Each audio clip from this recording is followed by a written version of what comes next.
Right, we are now just after 5 o'clock, which means my regular guest is here. Now, I have to be honest, I made a bit of a miscount, my own fault. I thought last week we were on number 100. It wasn't. This isn't 100 either. Actually, this is session 99. Next week, Thursday week today, will be session 100 of Sensory Healthy Chats with Laure Jackson from Sante on Jersey. Hello, Anne. Hello, it is great to be here. And I hope, Mr. Radio Man, that you have some special music. I was thinking about it during the week and I thought, can we somehow, or what are we going to do? We need to do something, and it kind of has to be kind of like auditory is seems to be the sense to use to find something celebratory. Otherwise, yes. Not as if you, I was going to say, not as if you don't have enough to do. That's what I was going to say, but yeah. And we do have some music on the system, so there must be something. I'm so excited. I was thinking, or We Built This City could work, or Danger Zone by Top Gun. There's all sorts of permutations of where we could potentially go. We might have to work on that one for next week. Now, we've been having these chats, 98 of them specifically, and every week we talk about, nearly every week, about sensory health, because you're an occupational therapist. You've been doing it for a little while now, so you're not new to this. How long have you been an occupational therapist now? Oh, I know. It's over 30 years. That's the kind of scary thing. But it's also nice because I kind of feel as though I have a bit of a presence. It's kind of like, yes, with age comes experience. And it's like you go past the, I am getting older here into I have maturity. I have experience. I should have some wisdom. And yes, no, it is there. So it's, over 30 years. 31, 32, something like that. Excellent. So that's been your day job in a sense. Sensory health, as a sort of, I was going to say, it probably started as a bit of a bolt-on extra to what you were doing, but then it became much more than just an additional part of being an occupational therapist. It's been the focus of so many years of your work. Yeah, it has. I realized that I needed to, I couldn't do the standard OT job because of wanting to home educate 3 children and with having a husband with a diagnosis of multiple sclerosis and a visual impairment. And it was like, how do I make life work? And I thought, well, maybe I don't know if I can actually continue to work as an OT, although I will try to. So I set myself up independently, and I thought, well, actually, if I need to veer off in any way, shape or form, I can always be a sensory health coach, because the sensory processing and integration was just what always, I fell in love with when I first heard about it. And so it developed from there, especially knowing that I could do so much more online. And I want to make sensory health so normalized, not the clinical stuff, which is where I came from. I do the clinical stuff, but the power of it being for everybody can't be underestimated. And that is the message now going out through being a sensory health coach, trying to, meet needs on all levels, whether someone has a definite diagnosis or whether it's just a few tweaks can make life an awful lot easier and an awful lot better. What is your last aha moment, not the band, but the experience of somebody who's made it here? They've understood what it is they need to change and then seen the difference in their own life. What's the last time how far back are we going for that? This week, which is lovely. It's just even two calls this morning, a recognition that actually when one of them was a mum, growing older, and the child, you get to an age when the child it's no longer cute when they are spinning and twirling and doing all kinds of manner of things that when they're little, it's kind of sweet and it's gorgeous, and then they get to 8, 9, 10, 11 and it no longer has that same draw, and there was just a bit of an aha chatting to the mum that actually that this isn't just the child being 5 anymore. This is a child who should technically have matured in their nervous system, should be typically different, and is recognizing that although we don't like the word should in many, many capacities, it does tell us that we need to handle, manage, nurture that child in a different way. because they are processing things differently. So that was a real, aha moment for her, realizing that, yeah, the spinning and the twirling, the upside down and the cartwheels and so on, it's not quite as appropriate as it used to be. And there are more things that we were able to uncover to then start recognizing that, yeah, let's go deeper. Let's find out what's going on and let's make life easier, because it's really tough in some of the areas that she's talking about. But life is hard, and there are those things of acceptance. I suppose generally in society we accept certain things. I don't think anybody would have any problem at all whatsoever with, well, they shouldn't do, better not do, with a mum who's breastfeeding at 6 months. There's nothing that in society we can think, well, that's not right, that's a bit weird. No, it's the most normal thing in the world. If that child is 8 or 10 years old, well, society is going to say, not sure that's really appropriate anymore. Actually, biologically, it's becoming impossible anyway, as I discovered learning from the midwives, because at some point the baby literally can't then breastfeed because the mouth changes. So there is actually like a physiological limit, but sociologically as well, people will say, oh, that's a bit old now, rightly or wrongly. I'm not interested in that part, but there are these things that we kind of accept and don't accept. Some things we really should. Breastfeeding, absolutely normal. But there are other things where, like you say, it's not okay, that sort of behavior. And twirling, as a 2-year-old, if a girl's got a special like skirt on and it can frill up, you can stand them wanting to spin around in circles. It's enjoyable. When they're 15, 10, 12, like you say, now it becomes a problem, because actually if they fall over, they're not just hurting themselves, they could actually be seriously damaging somebody else. So there's the sort of societal norms, yes, good or bad perhaps, depending on your perspective, but also that there is day-to-day getting on with living without drawing more attention to yourself, because it's very hard being a parent. It's very hard. Everybody's staring and looking when your child isn't doing the thing they should do. And you don't want to draw even more attention to yourself, because that just gets more stressful and anxiety creating. Yeah, it does, absolutely. And with this particular, if you're spinning and twirling in class as well, it's kind of that's tough for others, and how other children treat you, and it just compounds, makes things worse from there. But also, it's really difficult when you're a parent, when one of the other mums is really empathetic, has a beautiful understanding of other people. And yet you have other children or teens or, other adults who that understanding of social norms just isn't there. And they look really rude. And you're there as a parent thinking, I have tried everything to help them understand other people's feelings. But sometimes, but they just don't get it. They just don't get it, full stop. It's not even sometimes, it's not even most of the time, it's just full stop. They just do not get it. And it's trying to allow the parent to be able to take what other people are going to say, because other people will judge that individual, will judge that child, thinking, how was she brought up? But actually, it's got nothing to do. You've got the most beautiful mom with the most empathetic way of being. But it's the child's way that they interpret the world and their brain that isn't enabling them to process emotion and things like that in the same way.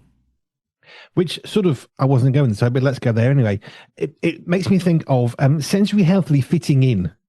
Because I remember being at a church one day and we're waiting for the church service to start. And there's this 15, 16-year-old kid in the corner with the footballs, banging the football against the wall and against the wall and against the wall. And it went on and on and on. And people were looking at me smiling, but gritty teeth. That sense of, I'm okay with this, I'm really happy. They're not, because it's absolutely, completely inappropriate to do that in that context, because you know what, it's not right. This is supposed to be a church service. Reverence, that thing we've lost in society, which is really important, but actually it was totally wrong for that to be going on. But people were forcibly being okay with it, and all that then does is create anger, creates bitterness, it creates frustration. We get wound up, we then lose any sense of the fruit of the spirit of being kind and compassionate, self-controlled. And then you don't want to, at the other hand, having worked in children's ministry, you don't want to say to parents, all right, make your children sit down. Because that's going to happen, isn't it? No.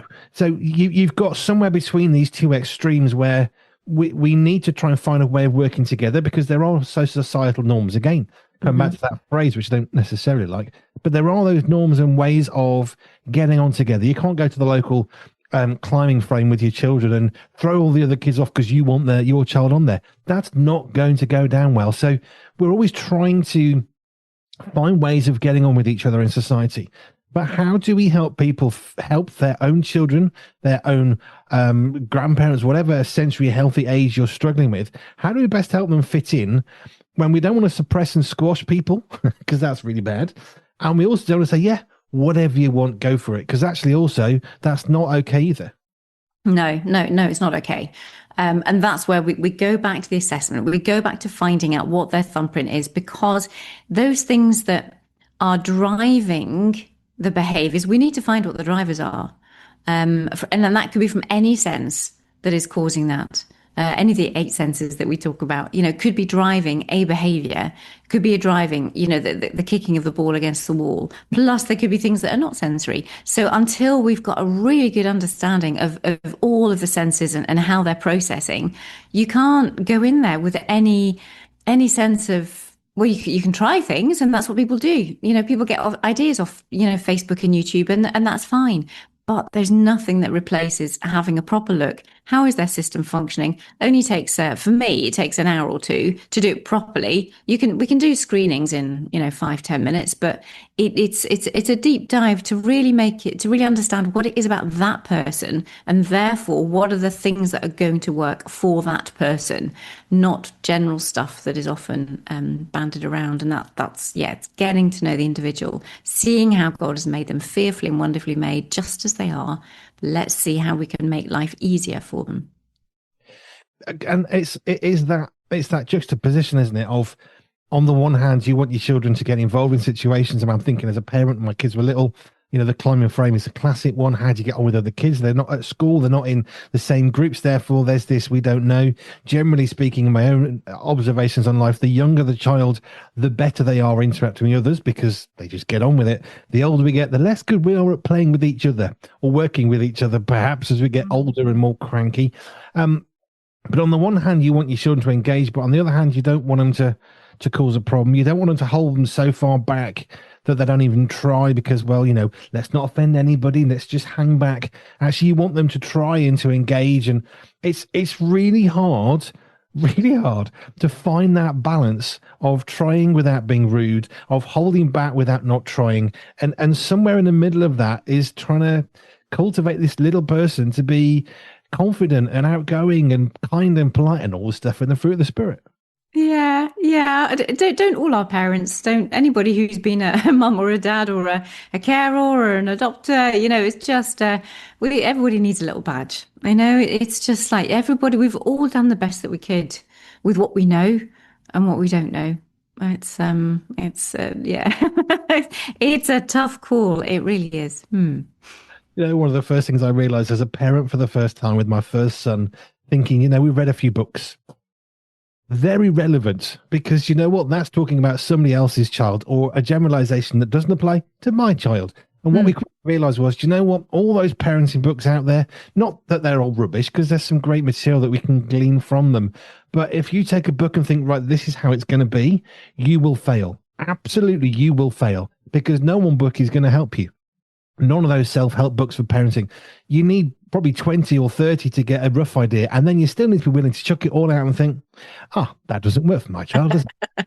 And then they get older, and then the second child comes along. Where's the book for that? Because you need the first 30 books that are written for child 2, and then child 3, but only if child 1 was born in this month, because they're going to be different to the other children who are born in that month. And it's not simple, and it's not easy. And we've got to take a much more individualistic approach to raising little people into amazing little human beings.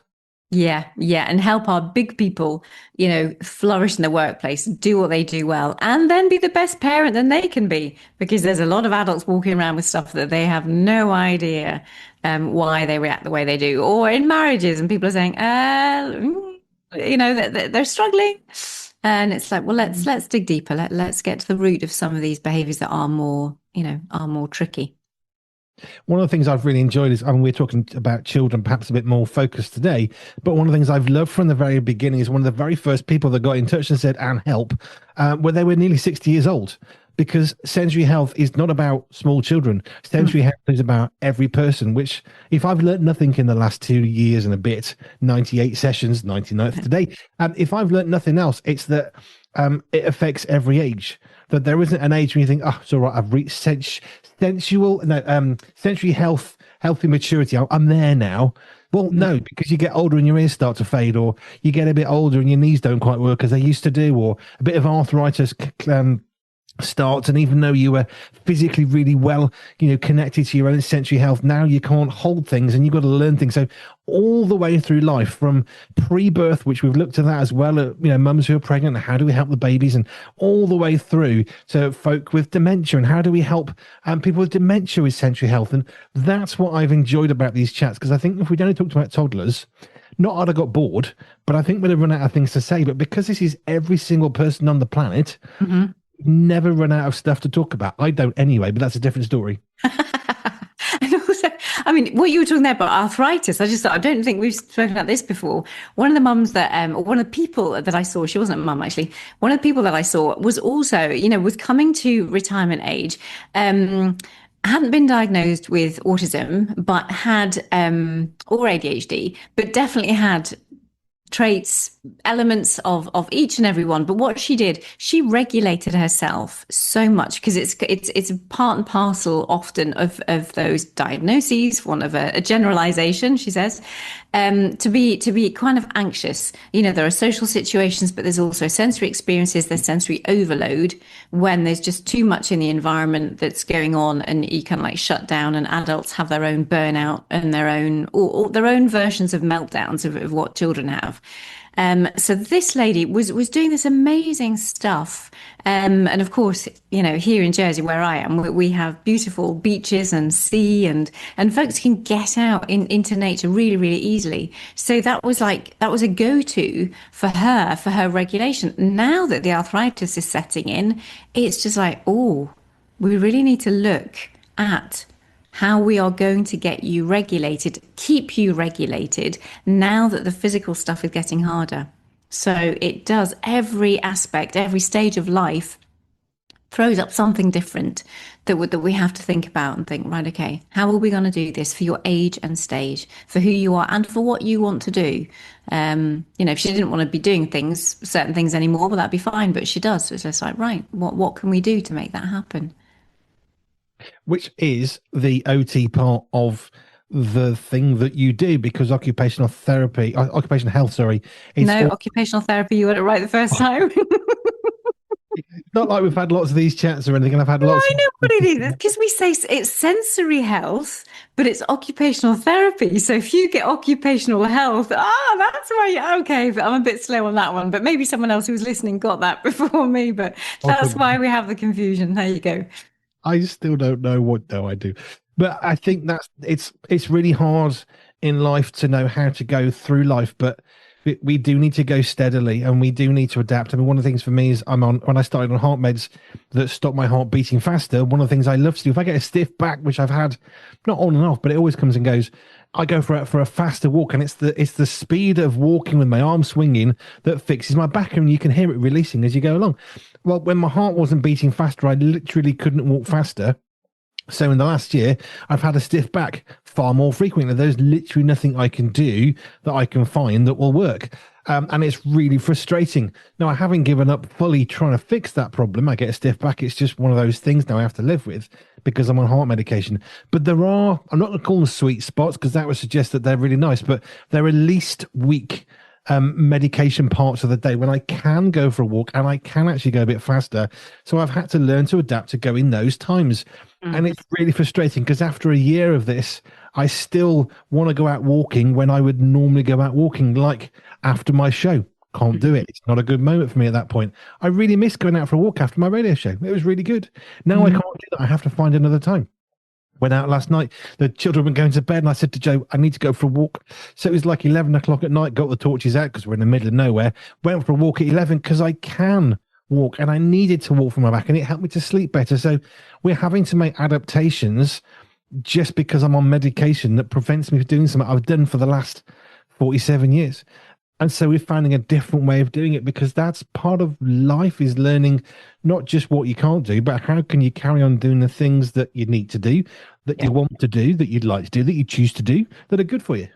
Yeah, absolutely. And it's such a perfect normal, example there. Something for folks to take on and really think through what can they do in their own circumstances, in their own environment to keep, rather than giving up. It's very easy to give up.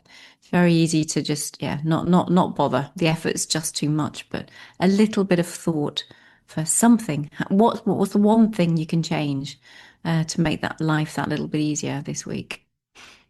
And have a try. I'm Mm, I'm not the greatest example in the last 12 months. There have been times where I just don't bother going out of the house. What's mm, the point? I'm going to get 50 yards and come home again. You could argue, well, at least you've walked 50 yards, yeah, but it's really depressing and frustrating and upsetting and quite distressing when I can't do a mile's walk just because I feel like it, which is how I would do that 3, 4 times a day. Just the year before, I would mm. do that quite normally. And then last year, I'm on different medication and it's doing what it needs to do. But of course, the side effect of the medication is now I've got a stiff back because I can't walk through the day. So I get less bad sleep. So I get more tired. So I get more stiff back and don't want to walk. And this is just a natural part of aging. There are some things we can't fight. I can't fight taking the medication. Well, I can. It's a fruitless task. I need the Mm. stuff in my heart. I know that. I've tried not taking them. Didn't work so well. But you either give up or you try and find a way. And just taking those little steps every day, Mhm. sometimes that's all I've managed. And if I have only gone 50 yards and thought, I can't do this, I'm going home because my heart isn't beating faster and this is really, I'm not enjoying this. And I come Mm. home, but you know what? At least I did try and I haven't given up and I'm not giving up. I've got 3 kids and a great wife who keep on encouraging me lovingly. But that's the other part of what we talk about is the people that support the folk who are having the issue. Yes. Yes, absolutely crucial. And again, one of the conversations this week, it's about I don't need to see the individual themselves. I was working online and they were trying to get their head around all this. And it's just like, my job is to equip and empower you as the main person there involved in their life. Then when you understand it on their behalf, you can communicate to them when they're receptive, when you think they're in a good place and a good space, a good headspace, and you can communicate to them in a way that you know that they will understand. I can communicate with you because you are a fully functioning adult. You've got your cognitive abilities, you can I'm talk to me, you're fairly, so this is why I equip the people who are normally, perfectly capable of taking on this information and making it work for the individual who may not have the capacity themselves, and just feed into them over the years to come so that eventually they will make good choices for themselves, good life choices to stay as well and as sensory healthy as possible. Life is hard. It can be difficult. Life can be great. It's really important that we make the most of those really good moments, which is what I do. If I can find a moment when my heart is happier to beat because the drugs are the weakest possible, that's when I go out and have a walk. Doesn't always work perfectly. It's not always the same time, but you have to kind of feel your way through the day sometimes because life doesn't give you everything you want forever. Health changes. We grow older. It's one of those interesting parts of life that as we are born, we're dying. I mean, it sounds quite macabre, but it's actually true. And therefore, make the most of the days you've got because you don't know how many days we're going to have, as the Bible says, slightly better than that. But it means we need to make the most of the life we have because we don't know. And things will change and challenges come that we didn't see at all. We can see some challenges down the road. You know that, okay, in 20 years' time, I'm going to start to walk slower. And by the age of 80, 90, if I'm still alive, then I'm going to have various health issues. And we expect that. We can see those things. I think if I remember rightly from Richard, when you turn 40, there's usually quite a physical downturn. When you turn 60, there's another big kind of downturn physically. So there are moments in life that we can prepare for, but there are plenty that we can't. Mm. My 20-year-old son suddenly having a hernia and waking the house up with screaming because of the pain. That wasn't something you can plan for. There's no way we could have known that was coming a couple of years ago. You just have to deal with it the best you can. But if we prepare for what we know is coming the best we can, then that's better. And then when the things that we don't know are coming challenge us, if we're not working at 130% all the time, yes, it'll overwhelm us, but we'll probably be in a slightly better place than just charging through life. It's all good when, yes, but be careful. Yeah, because it's interesting. I was actually Googling today just the life expectancy where we're at. What are we now? 2026. And so for men, it was like 78, and for women, it was 83. So I was trying to work out, thought, right, I've got this much time left. How can I make the most? What are the things that are really important to me? I know I'm very young to be considering all of this, but I do like to plan ahead, and I want to be wise and thinking, what is my legacy? It's not just about legacy. It's not because I'm growing old, I want legacy, but genuinely, what can I make sure that I pass on? Who can I encourage? Who can I help? How can I get the word out about sensory health? How can I support? What can I do? And it's quite liberating in a different way. Thinking, right, I know that the typicals, obviously we can be taken home at any point, but it's like, how do I make the most of the life that I've got left? Because I've lived the life so far, and really glad to be at the point that I'm at. But it's like, right, how do I make the most of the rest of my life? So slight diversion there, absolutely. But it's interesting that you brought it. Yeah, just thinking about, what have you got left and what are you doing with it? Because there's two ways you can see that. Oh, I've only got 30 years left, 20 years left, 5 years left, depending on your age. Well, that's all I've got left. Well, that's quite a depressing way of looking at life.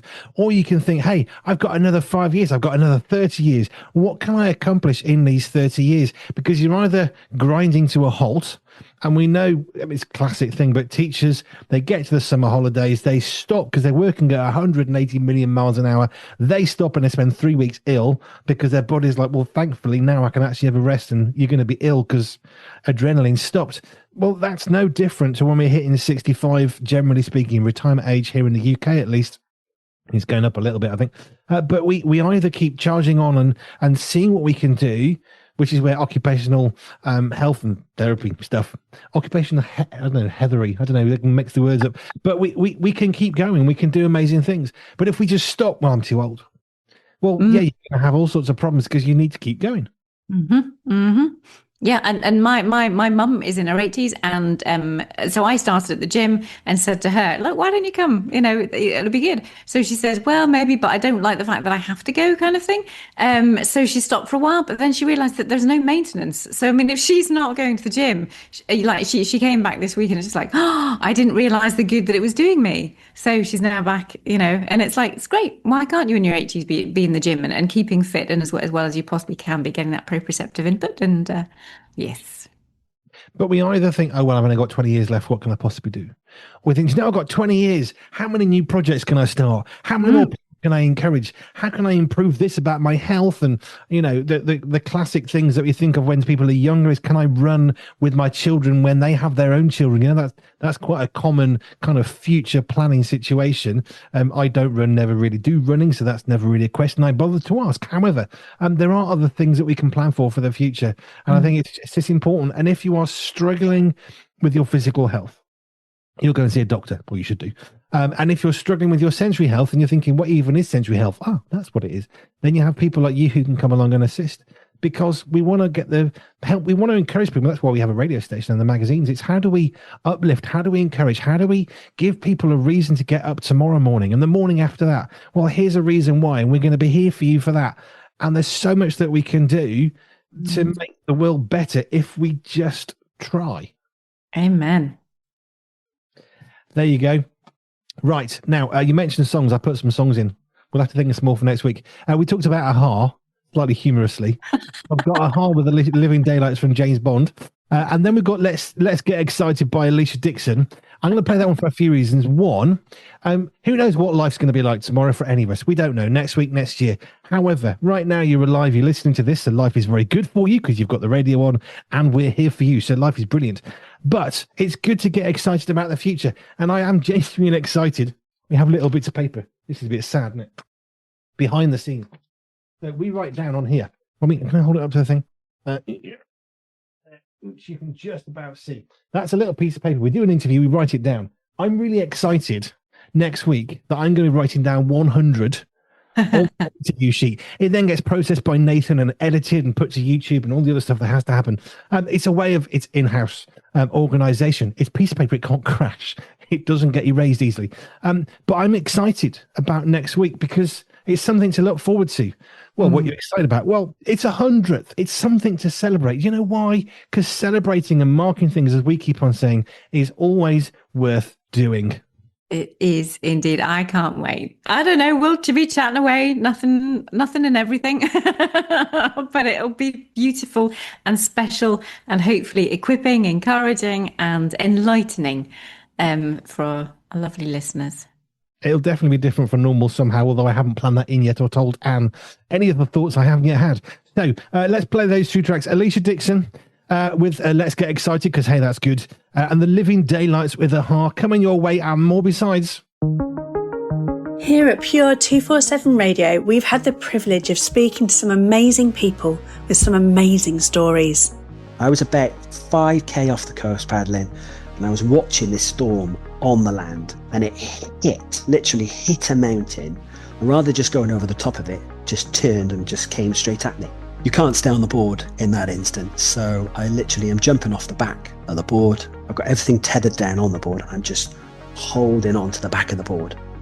As I walked in, there was a fight going on the floor. There was a police sergeant sailing over the desk to help with restraining somebody. And the doors were clanging shut, all the big metal gates, and there were alarms going off and radios. And I felt this most enormous peace come over me, because I realised that this is where God wanted me to spend my career, behind bars. It was like a baptism of fire, and it was like the most socially deprived council wards in Britain. And then we were going into schools, and then kids were coming to the gigs, but then knocking on my door at night, and I was out there playing football till 11:30 p.m. at night, 12 o'clock, feeding kids, running youth clubs. If you've missed an inspiring conversation and want to catch up, or you'd like to revisit a brilliant interview, you can. Our interviews are available on YouTube and podcast, so you can always catch up anytime you like. Search for Pure 247 Radio wherever you get your podcasts, or find our YouTube channel at Pure 247 Radio, or head over to www.pure247radio.org/catch up.